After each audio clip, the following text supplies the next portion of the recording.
বিপদ কিনা? নবীজি সাল্লাল্লাহু আলাইহি সাল্লাম যখন এই হাদিস বর্ণনা করতেছিলেন, উমর রাদিয়াল্লাহু তাআলা আনহু তাৎক্ষণিক তাকে জিজ্ঞাসা করছেন, ইয়া রাসূলুল্লাহ, আপনি কি এই সংখ্যাটা আমাদের জন্য বাড়ায় নেওয়ার জন্য রবের কাছে আবদার করেন নাই? সুবহানাল্লাহ। এবার নবীজি বলেন, হে উমর, ঘাবড়ায়ো না, আমি এমন মানুষ নই। হ্যাঁ হ্যাঁ, অবশ্যই ওই সময় রবের কাছে আবদার করে এই সংখ্যাটা আরো বাড়িয়ে নিয়েছি। সুবহানাল্লাহ। সেই সংখ্যাটা কত? এবার নবীজি বলেন, মা কুল্লি আলফিন, মা কুল্লি আলফিন সাবউনা আলফান। জেনে রাখো, ওই 70,000-এর প্রত্যেক 1,000-এর সাথে আরো 70,000 মানুষ বিনা হিসেবে জান্নাতে যাবে। সুবহানাল্লাহ।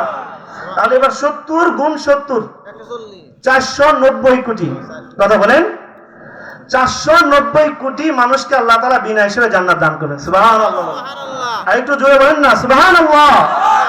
হাদিসের শেষ অংশে আছে যে আল্লাহ তাআলা এরপরে অঞ্জলি ভরে আরো মানুষকে বিনা হিসেবে জান্নাত দান করবেন। তো আল্লাহর অঞ্জলি কি আমাদের অঞ্জলির মতো, আমাদের হাতের মতো? আল্লাহর কুদরতি হাত কত বড়, আল্লাহ যত বড় তার হাত তত বড়। আল্লাহু আকবার কবি। তাহলে আরো অনেক মানুষ বিনা হিসেবে জান্নাতে যাবে। তাহলে আমরা কি বিনা হিসেবে জান্নাতে যেতে রাজি আছি? ইনশাআল্লাহ। বিনা হিসেবে জান্নাতে যেতে হলে অনেকগুলো করণীয় আছে। এর মধ্যে এই হাদিসের আমি কয়েকটা বিষয় উল্লেখ করব। এর মধ্যে হচ্ছে, বিনা হিসেবে যারা জান্নাতি হবে, আল্লাহ রাসূল বলেন, হুমুল্লাযীনা লা ইয়াতাতায়্যারুন। তারা হলো ওই সমস্ত ব্যক্তি যারা কুলক্ষণ, অশুভ লক্ষণে বিশ্বাস করে না। সুবহানাল্লাহ বলবেন না?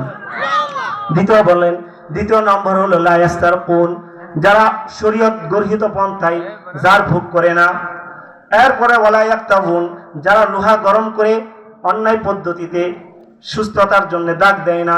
ওয়া আলা রাব্বিহিম ইয়াতাওয়াক্কালুন, এবং যারা তাদের রবের উপরে পরিপূর্ণ তাওয়াক্কুল করে, ভরসা করে। সুবহানাল্লাহ।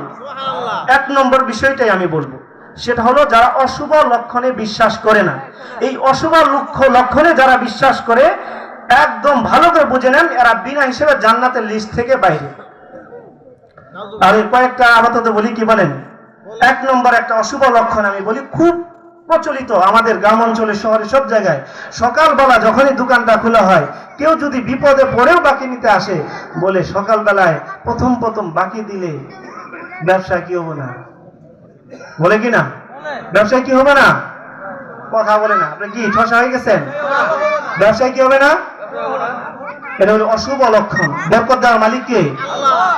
তাহলে এটা অশুভ লক্ষণ।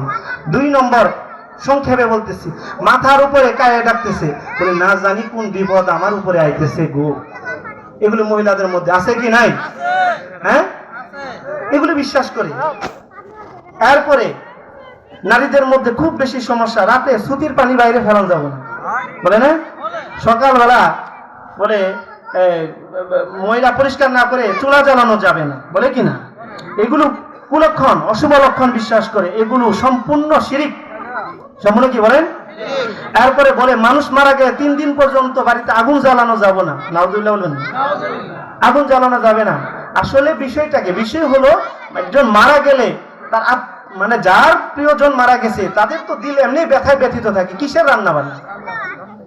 তো এই নিয়তে যদি রান্না বান্না না করে তাদের সমস্যা নাই, কিন্তু এইটা বিশ্বাস করে যে রান্না বান্না করা যাবে না, গোশত খাওয়া যাবে না, এই সেই। তারপরে বিয়ের সময় ছেলেকে চাউলের উপরে বসায় যাতে তার হায়াত বাড়ে, বরকত হয়। নাউযুবিল্লাহ করে কিনা? আগে দেখছি যে কলার ডুঙ্গির মধ্যে এই রশি বাঁধায় আগুন জ্বলায় এটা ছাড়ে দিত, যার একটা ছেলে বর আর একটা কনে। যদি বরের ডাকে নিভে যেত, তাহলে বিশ্বাস করতো যে ছেলে আগে মারা যাবে। নাউযুবিল্লাহ, বুঝতে পারছেন? আর যে কনের ডা নিভে যায়, তাহলে কনে আগে মারা যাবে। এই ধরনের বিশ্বাস এখনো আছে মনে হয়। এরপরে বিয়ের সময় ঘরের দরজায় ছেলেকে এক রানের উপরে বসায় শাশুড়ি, আর মেয়েকে, বৌমাকে আরেক রানের উপরে বসায় কি জানি কি কয়, আল্লাহ ভালো জানে। এগুলো কি বলেন? অশুভ লক্ষণ। এগুলো কুলক্ষণ, এগুলো বিশ্বাস করা যাবে না। এগুলো কোরআন সুন্নাহর মধ্যে নাই। এরপরে কদম বুসি করে, এগুলো কোরআন সুন্নাহয় নাই। এগুলো করা যাবে? বলেন, করা যাবে না। আরো অনেক কিছুই আছে, তো সময় একেবারে সংক্ষেপ, তারপরও কিছু সময় নিয়ে আমি আপনাদেরকে বললাম। তো এগুলো আমাদের জানতে হবে। এইগুলো যদি আমরা বিশ্বাস করি, আল্লাহ মাফ করুক, বিনা হিসেবে জান্নাতে যাওয়ার কোন রাস্তাই আমাদের জন্য খোলা থাকবে না। যা কিছু বলা হলো, আল্লাহ তাআলা আমাদেরকে বোঝার তৌফিক দান করেন। যা কিছু ভুল হয়েছে আমার পক্ষ থেকে, যা কিছু ভালো বলেছি সেটা আল্লাহ তাআলার পক্ষ থেকে, যা কিছু আমরা শুনলাম আল্লাহ তাআলা আমাকে আপনাদের সকলকে আমল করার তৌফিক দান করেন। সকলে বলি আমিন। ওয়া আখির দাওয়ানা আনিল হামদুলিল্লাহি রাব্বিল আলামিন। সালাম।